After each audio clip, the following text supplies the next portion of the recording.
दोस्तों, कैसे हैं आप सब लोग। उम्मीद करता हूँ बहुत अच्छे होंगे और आपकी पढ़ाई भी बहुत अच्छे तरीके से चल रही होगी। नेशनलिज्म इन यूरोप जो चैप्टर है आपका, उसमें हम लोगों ने बहुत सारे इंपॉर्टेंट टॉपिक को कंप्लीट कर लिया है। उन टॉपिक्स में से जो आप सबसे पहले हम लोगों ने टाइमलाइन के बारे में बात किया था। इस चैप्टर की ईयर्स वाले जो कॉन्सेप्ट है बहुत इंपॉर्टेंट है। इसके बाद हम लोगों ने बात किया था फ्रेडरिक सूरियो का जो विजन था, यूटोपियन विजन क्या था, क्यों था, क्या क्या चीजें थी उसमें, कॉजेस क्या थे फ्रेंच रेवोल्यूशन के। फ्रेंच रेवोल्यूशन ने किस प्रकार से जो यूरोप है उसमें एक रिवॉल्ट करने की, एक नेशनलिज्म की जो भावना है उसको जागृत किया। उसके बाद हम लोगों ने बात किया नेपोलियनिक कोड क्या था, रूल्स एंड रेगुलेशंस क्या थे, इन सब चीजों के बारे में। यूनिफिकेशन ऑफ जर्मनी को हम लोगों ने डिस्कस कर लिया था। आपके एग्जाम के पॉइंट ऑफ व्यू से एक और मोस्ट इंपॉर्टेंट टॉपिक जो पेंडिंग था वो था यूनिफिकेशन ऑफ इटली। और भी कई सारे टॉपिक हैं जो पूछे जाते हैं, बट ये जो टॉपिक्स जो मैंने आपको कराया है ये बहुत इंपॉर्टेंट है। और ऑलमोस्ट हर एक एग्जामिनेशन में आप चाहे पेपर उठा के देखोगे, अगर आप अनसॉल्व सॉल्व कर रहे हो तो आपको हर जगह आपको इनसे रिलेटेड टॉपिक्स तो देखने को मिलेंगे। खास तौर पे जब मैं बात करूंगा यूनिफिकेशन ऑफ इटली की और यूनिफिकेशन ऑफ जर्मनी की, यूपी बोर्ड वाले बच्चे बिल्कुल दिमाग खोल के सुन ले मेरी बात। दोनों में से कोई यूनिफिकेशन आपके एग्जाम में बहुत ज्यादा पूछा जाएगा, या तो इटली पूछा जाएगा या यूनिफिकेशन ऑफ जर्मनी पूछा जाएगा। ध्यान रखना इस चीज को, ठीक है बच्चों। तो आज हम लोग पढ़ने वाले हैं यूनिफिकेशन ऑफ इटली। हाँ, कुछ थ्योरेटिकल चीजें जो मैंने लिख रखी हैं उसको भी मैं बता दूंगा। पहले मैप में समझ लेते हैं क्या क्या चीजें दी गई हैं, कैसे कैसे दी गई है, कैसे कैसे हुआ। रफ आइडिया लेके चलना बच्चों, क्यों हो रहा है, कैसे हो रहा है, मैं बहुत अच्छे से बता दूंगा। ध्यान से सुनते चलना एक एक चीजों को। चलो, आप देख रहे होगे मैप में सार्डिनिया, एक मिनट, ओके, आप मैप में देख रहे हो ये सार्डिनिया दिख रहा है आपको, बिल्कुल दिख रहा होगा, क्लियर। आगे देखते हैं, ऊपर आपको दिख रहा होगा जो पर्पल कलर में है, ये वाला स्टेट्स भी आपको दिखाई दे रहे होंगे इधर, ये वाले, ये देखिए, ये दिख रहा होगा। नीचे आपको अलग दिखाई दे रहे होंगे kingdom of two Sicilies, kingdom of two Sicilies दिखाई दे रही होगी बच्चों ये। अब इस पूरे के पूरे जो प्रोपोर्शन है, जो यूनिफिकेशन का जो प्रोसेस रहने वाला है बच्चों, वो अलग अलग लोगों के द्वारा होने वाला है। यहां पे इटालियन फोर्सेस, इटालियन किंग यहां पे क्या करने वाले हैं, एनकरेज करने वाले हैं अपनी सेना को, अपने मिनिस्टर्स को, कि वो क्या करें, देश को यूनिफाइड करें। सबसे पहले क्या होता है, इसमें 2 से 3 इंपॉर्टेंट कैरेक्टर देखने को मिलने वाले बच्चों आपको। विक्टर एमैनुअल देखने को मिलेंगे, किंग विक्टर एमैनुअल, ध्यान रखना नाम इनका। इसके साथ साथ जो चीफ मिनिस्टर थे, जो प्राइम मिनिस्टर थे प्रूशिया के, कैमिलो डी कैवर, उनका रोल बहुत ज्यादा देखने को मिलेगा। और इसके बाद आपको गिसीप गैरिबाल्डी का रोल देखने को मिलेगा। बच्चों बहुत ध्यान से सुनते चलना। जो ब्लैक जो स्क्वायर में आप देख रहे हो यहाँ पे, ये है आपका ओरिजिनली इटालियन प्रिंसली हाउस। ये दोनों मैं ऐड कर देता हूं, ये है इटालियन प्रिंसली हाउस, ये जोड़ दिया है जो कि मैंने। अब यहां अब क्या होने वाला है, चीजें बदलने वाली। कैसे, इमैनुअल, विक्टर इमैनुअल जो किंग रहते हैं वो क्या करेंगे, कैमिलो डी कैवर को कहेंगे, क्या कहेंगे कैमिलो डी कैवर को, कि आप जाइए, क्या करिए, कि आप जो नदर्न इटली है, ये जो नदर्न इटली देखने को मिल रहा है बच्चों, ये वाला हिस्सा, ये वाला हिस्सा जो आप देख रहे हो, ये वाला, ये इस हिस्से को क्या करो, आप यूनिफाइड करो। आप किससे छुड़ाओ, जो आप अलग अलग शक्तियां हैं, जो अलग अलग जो पावर्स हैं जिन पे कंट्रोल है इनका। और किस पावर का कंट्रोल था, ऑस्ट्रियन हैब्सबर्ग एम्पायर का इस पे कंट्रोल था बच्चों, ध्यान रखना। पहले वाले पोर्शन में येलो से मैं आउटलाइन कर रहा हूं, देखते चलना। इस वाले को बहुत अच्छे तरीके से आगे बढ़ाते हैं। इस यूनिफिकेशन को आगे बढ़ाने का सबसे मेन जो रोल रहता है यहाँ पे, पहला वाला नदर्न इटली को, वो रहते हैं कैमिलो डी कैवर। ये क्या करते हैं भैया, ये देखो बाजू में बच्चों यहाँ पे फ्रांस देखने को मिलेगा, इधर बाजू में ये फ्रांस है, ठीक।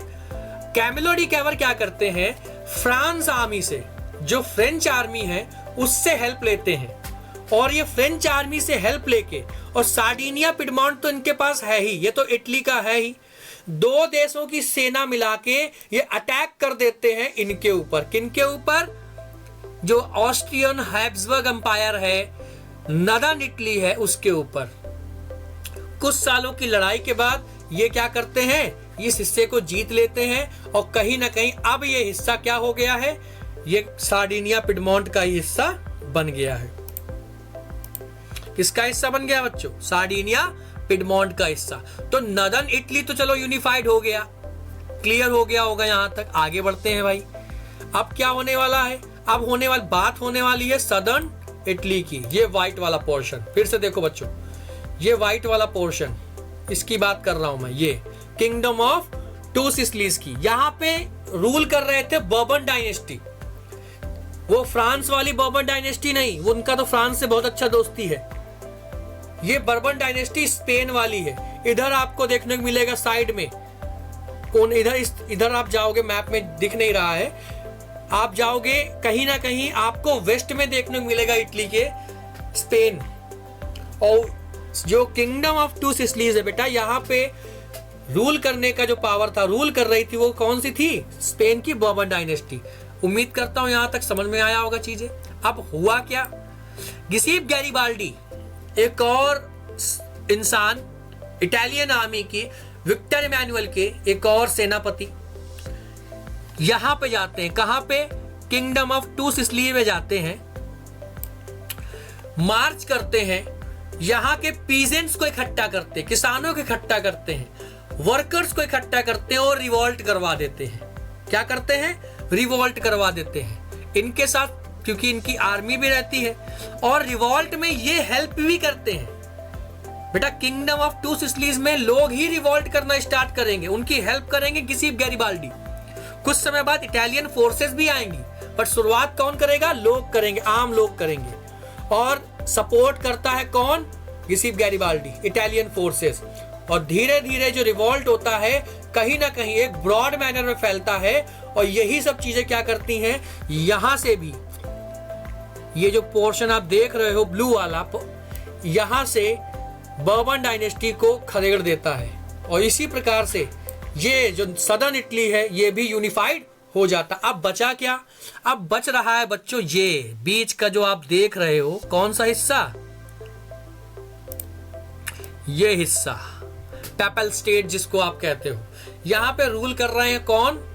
यहां पे रूल कर रहे हैं पोप फ्रांसिस, जो वेटिकन सिटी में आप देखते हो, यहां पे इनका रूल था।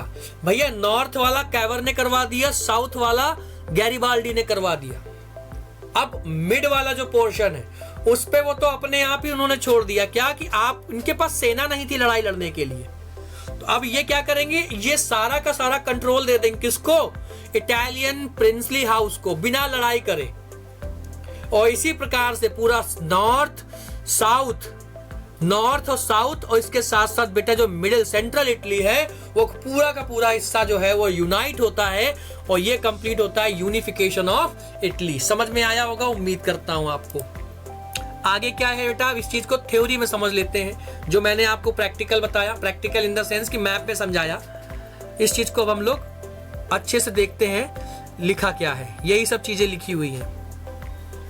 डिवाइडेड इटली देखो लिखा हुआ है बेटा, क्या डिवाइड था इटली, अलग अलग यूनिफिकेशन से पहले अलग अलग पार्ट्स में डिवाइड था, स्मॉल पार्ट्स पे। कुछ पार्ट्स पे कंट्रोल किसका था? ऑस्ट्रियन, फॉरेन कंट्री जैसे ऑस्ट्रियन एम्पायर। और कुछ पार्ट पे साउथ में किसका कंट्रोल था? बर्बन डायनेस्टी का, जो मैंने आपको बताया। ऑस्ट्रिया वाले को आजाद कौन करवाता है, यूनिफाइड कौन करवाता है? कैवर करवाते हैं। बर्बन डायनेस्टी यानी कि साउथ वाले को, किंगडम ऑफ टू सिसिलीज को आजाद कौन करवाता है बेटा? गैरिबाल्डी करवाते हैं। और मिड वाले जो है वो क्या कर देते हैं, अपने से ही सब कुछ छोड़ देते हैं कि आप ले जाओ, हमें नहीं चाहिए। कैवर का क्या रोल रहता है बेटा? Camillo di Cavour prime minister रहते हैं पिडमॉन्ट और सार्डिनिया के, की रोल प्ले करते हैं यूनिफाइंग द इटली। इसके साथ साथ डिप्लोमेसी के साथ, डिप्लोमेसी क्या, फ्रांस की आर्मी के साथ मिलके डिफीट करते हैं ऑस्ट्रिया को, और एक्सपैंड करते हैं इन्फ्लुएंस किसकी, जो आपका सार्डिनिया पिडमॉन्ट है, इटालियन प्रिंस है, इटालियन किंग है, उनकी पावर को और ज्यादा एक्सपैंड करते हैं। गैरीबाल्डी क्या करते हैं बच्चों? गैरीबाल्डी क्या करते हैं कि एक फेमस मिलिट्री लीडर है, ये सेना से संबंध रखते हैं। रिबेल यानी कि बहुत सारे लोगों के साथ मिलकर विद्रोह करते हैं। कहां पे? किंगडम ऑफ टू सिसिलीज में, सदर्न इटलीज में। उसके बाद ओवरथ्रो, उखाड़ फेंकते हैं किसको? बर्बन डायनेस्टी को। कहां से बेटा? साउथ इटली से। और इस प्रकार से जो है नॉर्थ और साउथ जो है पूरी तरीके से यूनाइट हो जाता है। आगे देखते हैं बेटा, इस चीज को क्या होता है, ये पोप फ्रांसिस का क्या देखते हैं, रोल ऑफ द पोप जो कि पेपल स्टेट पे रूल कर रहे होते हैं बच्चों, वो गिव अप कर देते हैं। वो कहते हैं कि आप क्या करो, ऐसे ही ले जाओ, हमें नहीं चाहिए, हमें परेशान नहीं होना, हमें लड़ाई झगड़ा नहीं करना। लड़ाई करेंगे नहीं क्योंकि उनके पास सेना भी नहीं है। Including Rome after the pressure from the unification forces, क्योंकि इतने बड़े बड़े लीडर्स जो हैं वो यूनिफाइड कर रहे हैं, तो आप ऐसे ही ले जाओ, हमें लड़ाई नहीं चढ़ चाहिए। बात खत्म हो गई। और ये सब चीजों के बाद जो है इटली यूनिफाइड हो जाता है और विक्टर इमैनुअल को क्या किया जाता है? विक्टर इमैनुअल सेकंड को किंग बना दिया जाता है, जो कि कहीं ना कहीं सबको ऑर्डर देते हैं यूनिफिकेशन के लिए, चाहे कैवर हो चाहे गैरीबाल्डी हो, सबको ऑर्डर पास कौन करता है? विक्टर इमैनुअल सेकंड करते हैं। और सार्डिनिया पिडमांट के जो किंग रहते हैं उनको पूरे इटली का किंग बना दिया जाता है, यूनाइटेड इटली का किंग बनाया जाता है 1861 में। और यूनाइटेड इटली का प्राइम मिनिस्टर बनाया जाता है कैमिलो डी केवर में। इस प्रकार से बेटा यूनिफिकेशन आपका कंप्लीट होता है। हम लोगों ने इस चीज को मैप में भी समझ लिया, हम लोगों ने इस चीज को थ्योरी में क्या लिखा था ये भी समझ लिया। दोनों ही चीजें ध्यान रखना, अच्छे से एक बार पढ़ लेना इस चीज को। मैं क्वेश्चन एग्जाम में बनेगा ही बनेगा, या तो यूनिफिकेशन ऑफ जर्मनी या तो यूनिफिकेशन ऑफ इटली। बहुत अच्छे से पढ़ना। आपका chapter number 1 nationalism in Europe all complete हो चुका है। इसमें और भी important topic, less important topic है, पर जो मोस्ट इंपॉर्टेंट टॉपिक है मैंने वो सभी करा दिए हैं। आप पढ़ के जाइएगा, अच्छे से पेपर दीजिएगा। उम्मीद करता हूं आपको समझ में आया होगा। मिलते हैं अपने नेक्स्ट चैप्टर में। Thank you, have a good day, keep on learning बच्चों।